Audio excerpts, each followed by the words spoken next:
fala é a professora Elisângela de História. E hoje nós estaremos dando início, né, a essa videoaula falando sobre a Era Napoleônica. Falaremos sobre o consulado, o império e o governo dos 100 dias, tudo bem? Então, bora iniciar lá, né, com o consulado. Logo após a Revolução Francesa, Napoleão ele acabou sendo apoiado principalmente pelo exército e pela própria burguesia, né? E ele, com todo esse apoio que ele estava tendo, ele vai acabar criando uma coisinha chamada consulado. O que era um consulado? Era um governo republicano, só que deveria ser governado por 3 cônsules, né? Claro que Napoleão, ele seria o primeiro cônsul e ele era quem, de fato, é que comandava tudo e todos. Eu até coloquei essa imagem aqui, que eu achei bastante interessante, porque esses 2 outros personagens é literalmente como se eles tivessem, vamos dizer assim, sido apagados. Porque quem de fato comandava a França era o Napoleão, tá? Napoleão, ele já vai começar a articular aí, que a gente já consegue observar, né?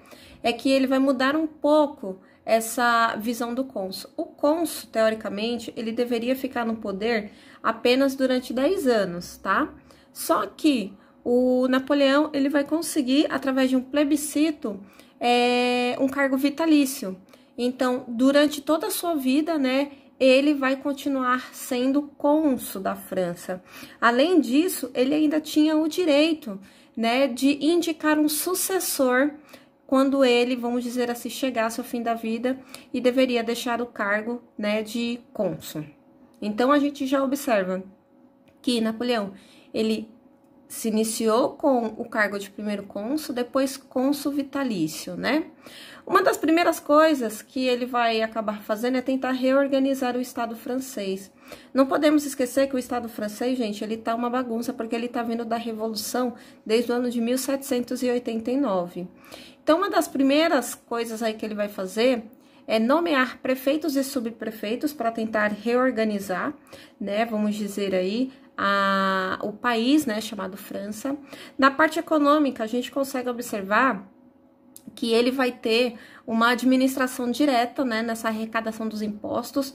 Então, vai ser algo assim que ele praticamente vai ficar de olho ali o tempo todo, junto com alguns, né, vamos dizer assim, banqueiros, vão acabar criando o Banco da França. E esse banco ele vai ser permitido, né, a criar uma moeda, vamos dizer aí, única, que no caso seria o franco, o famoso franco. E o Napoleão ele também vai auxiliar muito, né, o setor industrial. De que forma, né, ele vai acabar auxiliando? Fazendo empréstimos e, né, diminuindo os impostos, fazendo tarifas especiais aí e incentivando, né, a comercialização desses produtos também. Mas quando a gente fala, né, em reorganização do Estado, eu acho que o mais importante de tudo foi isso daqui que Napoleão criou, que foi o Código, né, Civil, ou mais popularmente conhecido como Código Napoleônico. Esse código, ele colocava, né, todo mundo era igual perante a lei. Isso daí a gente tem que observar que era algo que os revolucionários, eles estavam pedindo desde o ano de 1789. Então, quando ele coloca isso daí por esse Código Civil, ele acaba cedendo aquilo que a população mais quer. Claro que a população também já quer o governo republicano, que até então o consulado, né, deveria ser um governo republicano. Além disso, o Código Civil, ele também dá liberdades individuais e garantia da propriedade privada, né? Então não pode se haver invasões, entre outras coisas mais. Na questão da religião, Napoleão, ele vai acabar fazendo alguns acordos, né, aí com a Igreja Católica, em que vai ficar mais ou menos assim o seguinte: todas as terras que foram confiscadas da Igreja Católica durante a Revolução Francesa, né, vai continuar com a população, vamos assim dizer, e em compensação ele vai pagar, né, o que a gente vai dizer como se fosse uma pensão vitalícia, né, para esses clérigos. E o Estado ele deveria, né, estar acima da igreja, porque esses clérigos, eles deveriam jurar obediência, né, nesse caso aí, a figura do Estado, a figura de Napoleão. Não é à toa que tem até um quadro bastante simbólico, que eu já vou até passar aqui para vocês observarem, né, que é a coroação aqui, né, quando Napoleão ele se torna imperador, que dizem que ele retirou, né, a coroa das mãos do clérigo e ele se autocoroou, então dizendo que acima dele só ele mesmo, né? Retornando aqui, na parte, né, da educação, esse cara ele vai ser um dos, vamos dizer aí, dos cônsules e monarcas que vão se preocupar muito, né? Até então a gente pode até dizer que ele poderia ser um déspota esclarecido aí, né? Então, ele vai investir principalmente nessa educação pública, tá? Ele vai pegar principalmente essa educação secundária, né? Que tem educação básica e tem educação secundária, que a gente chama, mas essa daí teria uma característica mais militarizada, porque seriam jovens de fato. E ele, né, queria fortalecer cada vez mais essa figura, né, do exército francês. E outra coisa também que ele vai fazer é investir muito na formação de professores, até para fazer com que essas escolas elas não permaneçam na mão dos clérigos, mas sim, né, vamos falar assim, da educação laica, né? Então, por isso, essa priorização aí da formação de professores, e ele vai incentivar muito, né, essa questão do ensino superior da população francesa, tá? Claro que ele vai acabar fazendo muito mais coisas aí que a gente poderia falar infinitas vezes aí em várias videoaulas. Vamos aqui então, né, focar sobre o período imperial. Como é que ele conseguiu se tornar imperador? Dizem que os ingleses estavam fazendo ameaça, né, contra os franceses e Napoleão, com medo, vamos dizer assim, de uma retaliação inglesa, mas eu acho que isso daí é mais uma desculpa que ele utilizou para ele poder consolidar o seu poder. Ele vai decretar o fim, né, do consulado, nesse caso, o fim da república, e ele vai se iniciar o império, né? E para que ele possa governar, vamos dizer assim, de uma forma totalmente legítima, no ano de 1804, ele vai acabar, né, fazendo uma coisinha chamada que é plebiscito. O plebiscito nada mais é do que uma consultoria, né, que você faz para a população, e a população ela vai votar dizendo se é a favor ou não daquela decisão. E nesse caso, gente, só para vocês terem uma ideia, o Napoleão ele teve apenas 1.600 votos contra, né, ao seu poder imperial, tendo a favor aí, né, mais de 3 milhões de votos. Então, assim, ele ganhou disparadamente. E aí, né, a gente diz que ele vai se tornar o imperador, né, da França, e aí, né, a gente tem o início ao primeiro império. Napoleão, qual vai ser uma das práticas que ele vai fazer? Primeiramente, né, vai nomear os parentes e os amigos deles com título de nobreza e vai dar outros cargos. Então, você vai administrar tal lugar, eu vou te dar isso daqui para você fazer. Então, ele vai se cercar de pessoas conhecidas e obedientes a ele. A segunda, né, coisa que ele vai fazer, que é uma prática, assim, que a gente já vê de vários outros governos aí, é você, né, perseguir, matar, expulsar os adversários, né, que ele consideravam que poderiam prejudicar o seu governo. Então, a gente consegue observar, né, que no segundo, vamos dizer assim, período do seu governo, ele começa a se tornar uma pessoa, assim, mais absolutista, né, então ele começa a se fortalecer cada vez mais aí. Que nem eu já tinha dito para vocês, né, o Napoleão ele vai fortalecer muito o exército francês e aí sim ele vai começar, né, aquela conquista territorial na região da Europa, né? Então bora aqui falar sobre as famosas guerras napoleônicas. Quando a gente fala em Napoleão, é o que vem na nossa mente, são as guerras napoleônicas. Napoleão, primeiramente, ele já vai invadir, né, o Sacro Império Romano Germânico, vamos dizer que era uma das regiões aí vamos dizer aí, mais poderosa, né, da família de Habsburgo, que a gente consegue observar aí, e ele vai criar algo, né, que é chamada Confederação do Reno, e ele vai deixar de fora as duas regiões aí que eram muito importantes, né, até então, que integravam o antigo Império Romano Germânico, que era a Áustria e a Prússia. Por que ele quer fazer isso daí? Ele praticamente quer fragmentar esse grande poder, né, que era o Sacro Império Romano Germânico. Lembrando que o Sacro Império Romano Germânico, gente, ele já era um reinado, né, vamos dizer, desde o período aí da dinastia franca, que, olha, já era de muito tempo aí mesmo, desde a Idade Média, né, então foi ele o responsável aí por derrotar. Além disso, ele também vai pegar os estados papais, né, ele vai acabar anexando aí ao território francês, e ele, né, vai invadir a região aqui da Espanha e vai fazer com que o monarca até então, que era o Fernando VII, abdique, né, em favor do irmão de Napoleão Bonaparte, que nesse caso era o José Bonaparte. Então, ele que vai ser o próximo rei da Espanha aí, e isso vai trazer bastante consequência aqui para o continente americano, tá bom? Que já eu já digo para vocês. Aqui tem um mapa que eu coloquei aqui para vocês, que dá para observar, né, o tamanho do poderio da França. Então, aqui tem o Império Francês, né, de vermelho.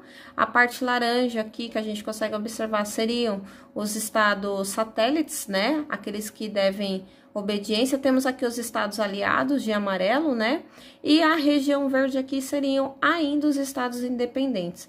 Mas quando a gente fala que a data de 1811, 1812, essa seria a maior extensão do Império Francês. Tá bom?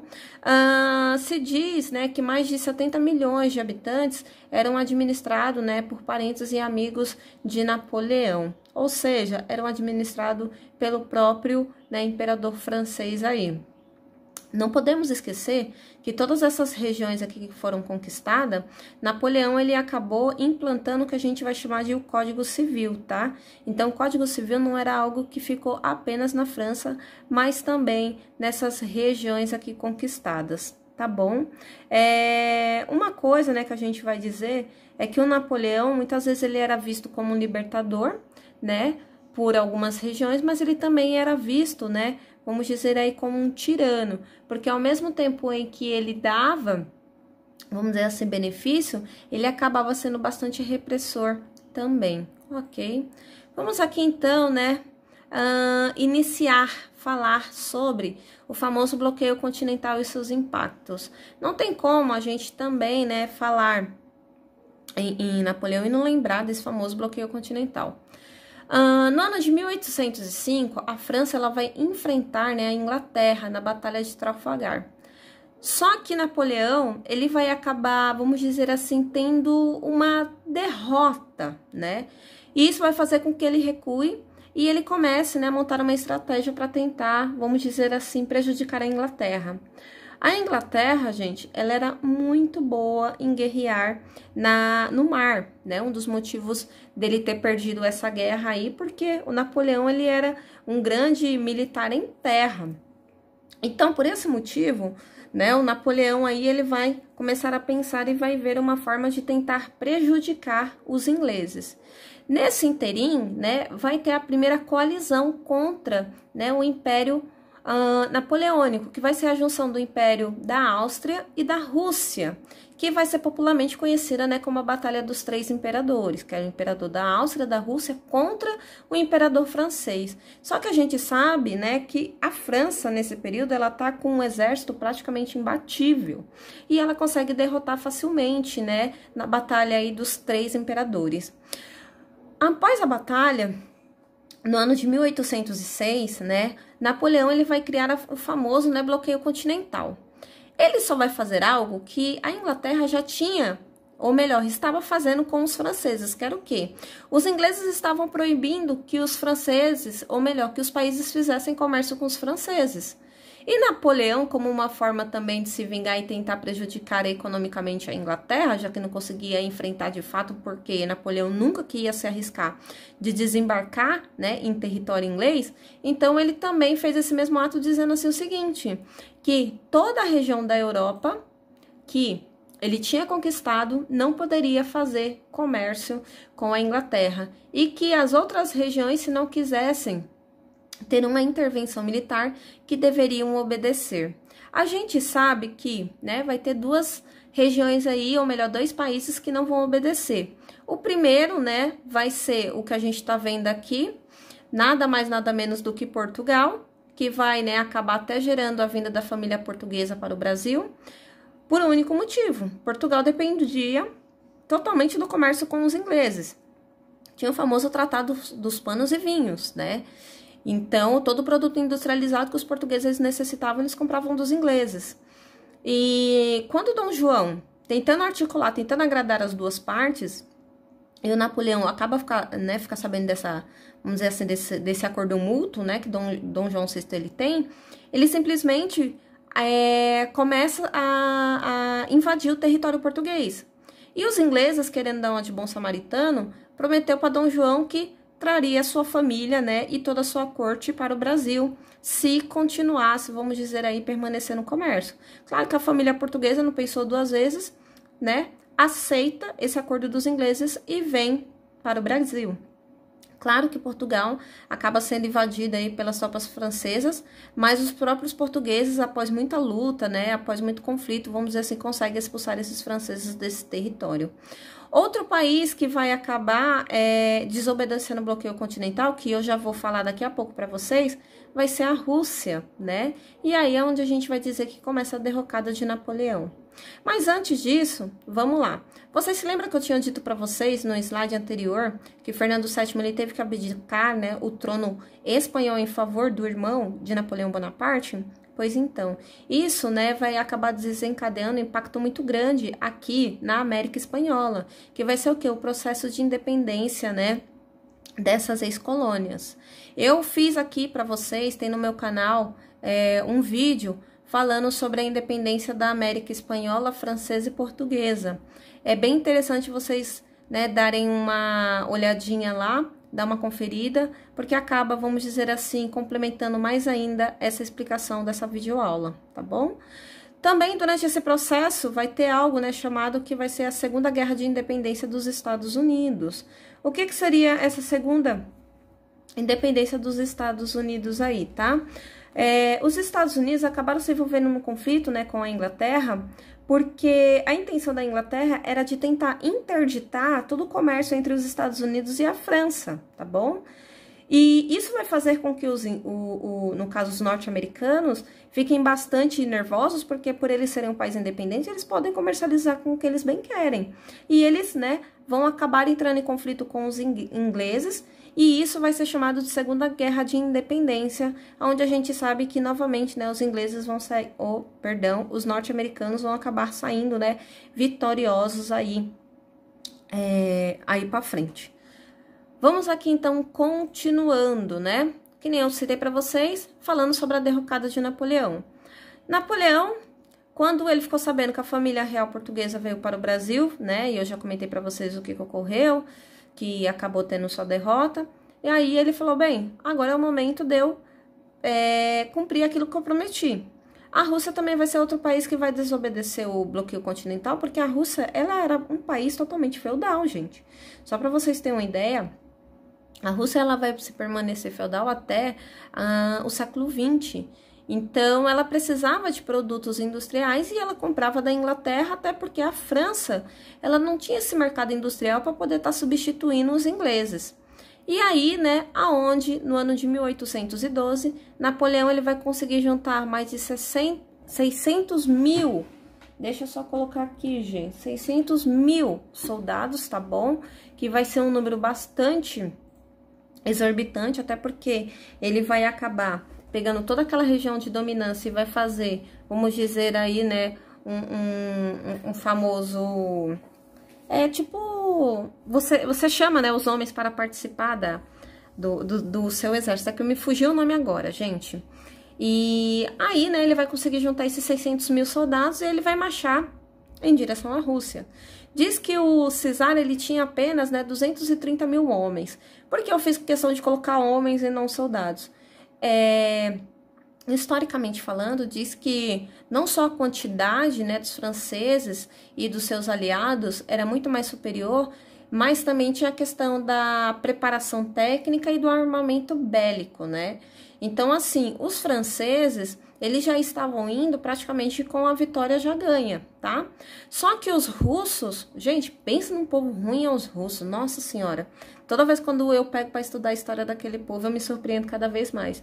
Eles têm uma técnica de guerra chamada técnica de terra arrasada, que é fazendo o quê? Eles vão entrando cada vez mais para o interior, a população, só que a população ela vai fazendo o quê conforme ela vai entrando? Ela vai matando, né, toda a plantação, ela queima a casa, dependendo de muitas regiões, chega até contaminar os poços de água. Então, assim, é um povo, assim, bastante, vamos dizer assim, com sangue nos olhos.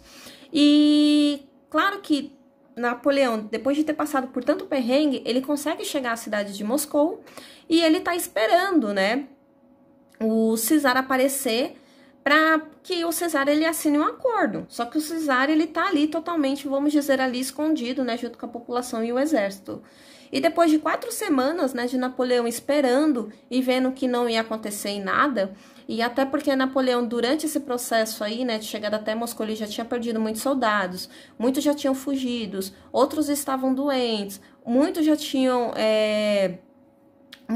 morrido aí até de fome, de doença, entre outras coisas, ele acaba, vamos dizer assim, retornando, né, para a França. Só que ninguém imaginava que ele ia pegar, né, um inverno com mais de 37 graus negativos. Diz que esse foi um dos invernos mais rigorosos, né, da Rússia. Então, gente, imagine, meu Deus do céu, eu penso assim comigo, se tá com 15 graus aqui em São Paulo, eu já fico morrendo de frio, eu só falta morrer. Literalmente, eu só falta morrer mesmo. Imagine 37 graus negativos. Deus me livre. Resultado, ele consegue retornar apenas com 100 mil soldados. Gente, isso é um número, assim, absurdo. O que Napoleão não imaginava é que quando ele retornasse para o seu território, que ia ter uma nova coalizão entre a Rússia, a Áustria e a Prússia, com mais de 500 mil soldados. E aí sim, né, essa coalizão consegue derrotar os franceses na Batalha das Nações no ano de 1813. Durante esse processo, né, as províncias, que seriam aqueles territórios lá que Napoleão ele já tinha conquistado, elas foram conseguindo, né, aos poucos, vamos dizer aí, expulsar os franceses e conseguir, né, a sua independência. No ano de 1814, aí sim, Napoleão ele acaba assinando a sua abdicação, tá? E ele vai ser mandado para a Ilha de Elba, ele vai ficar exilado na Ilha de Elba, mas ele ainda continua com o título de imperador, ele tem a soberania total na ilha de Elba, além disso ele ainda tem, vamos dizer assim, uma mesada de 2 milhões de francos. Napoleão, gente, ele vai receber todos esses, vamos dizer assim, esses agrados, porque era uma forma de tentar, vamos dizer assim, Napoleão, você perdeu, fica quietinho, meu, a gente não quer te matar porque a gente tem medo de uma revolução maior, né? Então, estamos dando aqui, né, o que a gente acha de necessário para você e vai viver feliz lá. Só que Napoleão, a gente sabe que, olha, esse cara, ele é totalmente, vamos dizer assim, cabeça dura. Olha, eu falo mesmo, é porque ele não é cearense, gente. Meu pai era cearense, pensa numa pessoa de cabeça dura persistente. Napoleão, né, é do mesmo jeito que nem um povo cearense. Vamos lá, então. Temos aqui, né, por último, o governo de 100 dias. Napoleão, com o apoio aí, né, de alguns simpatizantes da sua causa, ele vai conseguir, né, se organizar, pegar um pequeno exército, vai fugir da Ilha de Elba e ele retorna novamente para a França no ano de 1815, tá?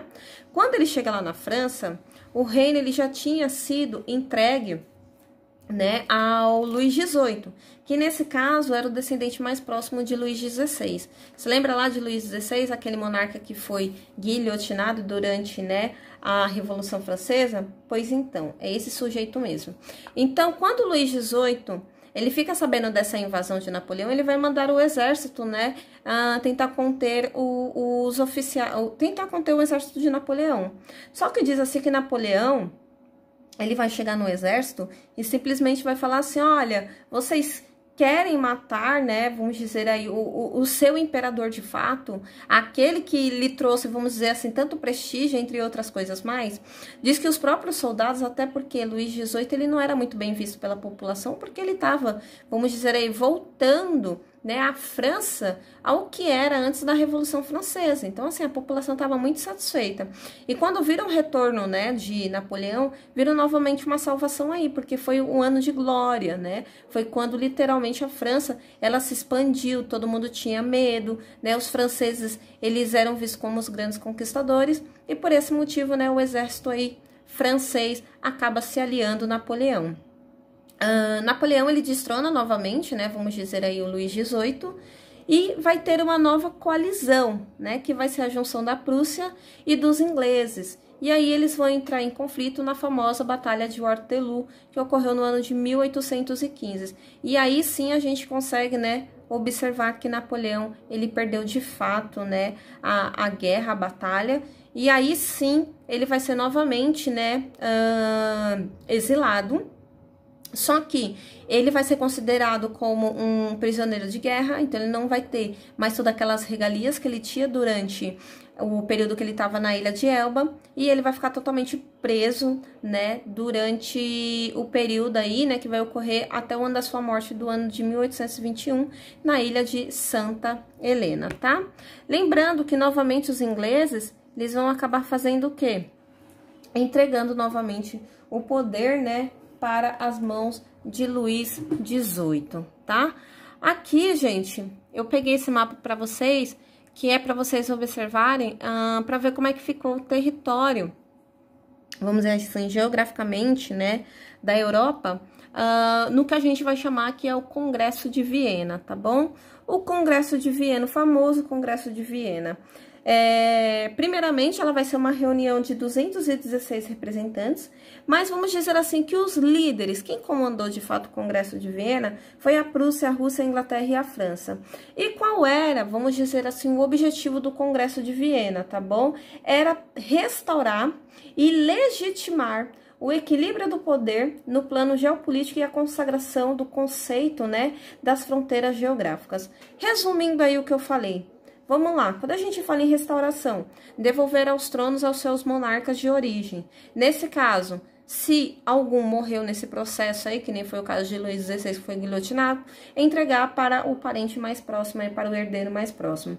Além disso, né, quando a gente fala em governos legítimos, né, legitimar, a gente também está falando assim, o seguinte, você reconhecer esses monarcas como sendo soberanos e devolver os territórios ao que era antes, né, de 1790, ou seja, antes das grandes conquistas aí, vamos dizer assim, do Império Francês, durante vamos dizer aí, a Revolução Francesa, que é quando começou toda aquela bagunça, né, e depois veio o Napoleão para complicar mais ainda aí.